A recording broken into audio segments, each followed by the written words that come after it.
जय हिंद। आज हम बात करेंगे पाकिस्तानी प्रोपेगेंडा के बारे में कि पाकिस्तान किस तरीके से प्रोपेगेंडा करता है और इसी प्रोपेगेंडा के चलते भारतीय सरकार ने प्राइवेट यूट्यूब चैनल्स तकरीबन 20 पाकिस्तान के बंद कर दिए हैं। इसका असर अगर आप देखना चाहें तो समझना चाहें तो आप लुधियाना के जो ब्लास्ट हुआ था उससे आप समझ सकते हैं। आप किस तरीके से पंजाब में घटनाएं हो रही हैं उस चीज़ को अगर आप ध्यान से समझें तो आप इस चीज़ को समझ सकते हैं। और अगर आपको और कोई प्रमाण चाहिए कि कैसे पाकिस्तान प्रोपेगेंडा करता है, कोई भी मौका नहीं चूकता, तो अपना ध्यान वर्ल्ड कप की तरफ ले जाएं, जहां पर पाकिस्तानी खिलाड़ियों ने पिच के ऊपर एक मैसेज देने के लिए नमाज अदा करी।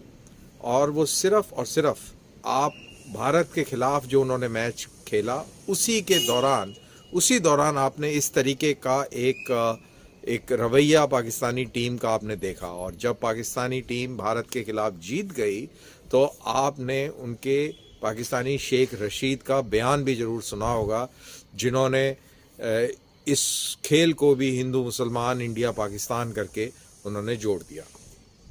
अभी हाल ही में हरिद्वार में एक अधर्म संसद हुई और इस अधर्म संसद में जैसा कि आप सबको मालूम है कि वाहियात और बेहुदा बातें करी गई। और अनफॉर्चुनेट है, हमारे जैसे लोगों को बड़ी शर्मिंदगी महसूस होती है जब इस तरीके की बातें सामने आती हैं, बिकॉज आप नेशनलिस्ट हैं और आप देश के हित में सोचते हैं, देश के बारे में सोचते हैं, देश के बारे में बोलते हैं, लेकिन इस तरीके की जब ऊल जलूल बातें जब सामने आती हैं तो आपको बेसिकली थोड़ी सी शर्मिंदगी होती है, लेकिन इन लोगों को बिल्कुल नहीं होती है। और अब आप देखिए इन चीज़ों से फ़र्क क्या पड़ता है। ये एक टूल देते हैं पाकिस्तानी जैसे कंट्री को एक प्रोपेगेंडा करने के लिए। अब आज जब हम ये वीडियो बना रहे हैं तो पाकिस्तानी विदेश मंत्रालय ने इंडियन हाई कमिश्नर जो इस्लामाबाद में है उनको तलब किया है। तलब क्यों किया है? इसी अधर्म संसद जो हरिद्वार में हुई उसके बारे में, और एक भारत को वो एक ज्ञान देंगे कि आप जो है ऐसा ना करें और भारत के मुसलमानों की रक्षा करें वगैरह वगैरह। अब ऐसे में आप इन जैसे जाहिलों को ये मौका दे देते हैं कि वो भारतीय मुसलमानों की रहनुमाई करें। अब ये चीज़ें तो ओवर्टली आपको एकदम से दिख गई। जो कैमोफ्लाज तरीके से ये लोग काम करते हैं वो है propaganda through websites, through YouTube channels. और इसीलिए भारत सरकार ने 20 ऐसे चैनल जो हैं वो बंद किए हैं। अब उनमें बातें क्या हो रही हैं? उनमें बातें हो रही हैं गज़वाए हिंद की। उनमें बातें हो रही हैं कि कैसे भारत का जो S-400 आया है कैसे वो बेकार एक प्रणाली है और उसकी कैसे उसका पाकिस्तान पे क्यों फ़र्क नहीं पड़ता है वगैरह वगैरह। फिर वो बात कर रहे हैं भारतीय सेनाओं के बारे में, फिर वो बात करते हैं हिंदू मुसलमान की, और वो एक नफ़रत फैलाने का प्रयास करते हैं। अब इसी कड़ी में जैसा मैंने बोला कि इसको समझने के लिए आप लुधियाने वाले वाक़यात को देख लीजिए। आज एक मुल्तानी करके एक व्यक्ति है जिसको जर्मनी की पुलिस ने गिरफ्तार कर लिया है, और वो भारत के, जाहिर सी बात है, भारत के कहने पर, भारत ने प्रमाण दिए होंगे उस पर, उसके बेसिस पर उसकी गिरफ्तारी हुई है। और उसके जो तार हैं लुधियाना के इस ब्लास्ट में पाए जाते हैं। जो लुधियाना का ब्लास्ट जो किया एक साबका पुलिस कर्मी ने किया, जो निलंबित था, बर्खास्त किया हुआ था, जो ड्रग्स में शामिल था, उसके द्वारा ये ब्लास्ट किया गया और उसके तार इस खालिस्तानी व्यक्ति से जुड़े पाए गए। अब ये जो मुल्तानी कैरेक्टर है इसका संपर्क पन्नू से बिल्कुल डायरेक्ट था, और पन्नू और मुल्तानी दोनों के दोनों ISI के संपर्क में थे, ISI से फंडिंग लेते थे।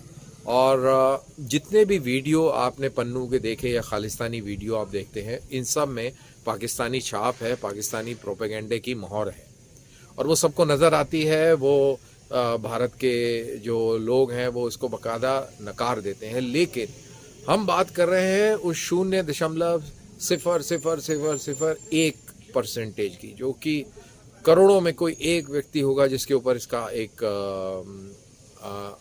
अलग किस्म का असर पड़ता है और फिर वो भड़क कर और ये इस तरीके की कार्रवाई कर देते हैं। तो ये जो पाकिस्तानी प्रोपेगेंडा है ये मल्टी लेयर्ड प्रोपेगेंडा है। सरकार के तौर पर इन्होंने यूनाइटेड नेशंस का दुरुपयोग किया है प्रोपेगेंडा करने के लिए, इन्होंने सार्क का दुरुपयोग किया है, और भी कोई भी इंटरनेशनल फोरम की बात करें वहाँ पर इन्होंने इसका दुरुपयोग ज़रूर किया है।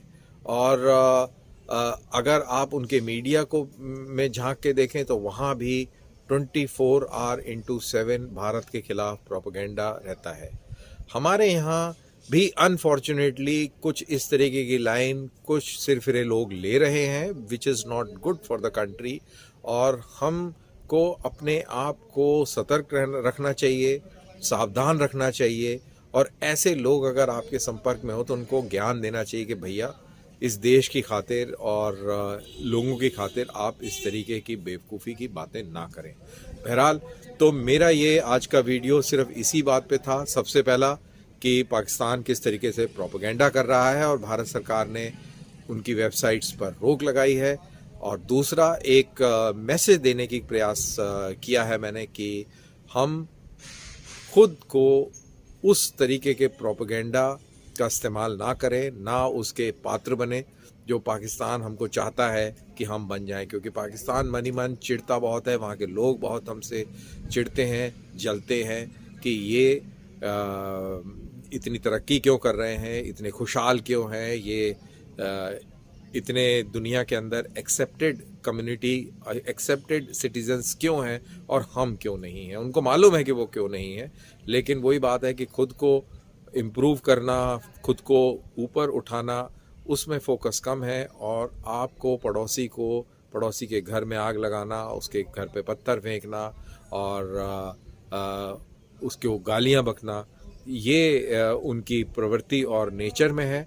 और अनफॉर्चुनेट है कि पाकिस्तान का हाल अब ये हाल हो गया है कि बांग्लादेश जो उससे आज़ाद हुआ 1971 में, वो कहीं उससे आगे निकल गया है। तो बहरहाल आज का वीडियो इसी बात को लेकर था, इसी संदेश को लेकर था। और मेरे पाकिस्तानी मित्र जो इस वीडियो को देख रहे हैं, प्लीज़ इसको अपने मुल्क में ज़रूर शेयर करिए। शायद हो सकता है कि आपके लोगों को कुछ इक्का दुक्का ही सही किसी को कुछ समझ आए और मेरी बात को वो उस तरीके से समझे। बहरहाल आज के वीडियो में इतना ही। शुक्रिया, फिर मुलाकात करते हैं। जय हिंद।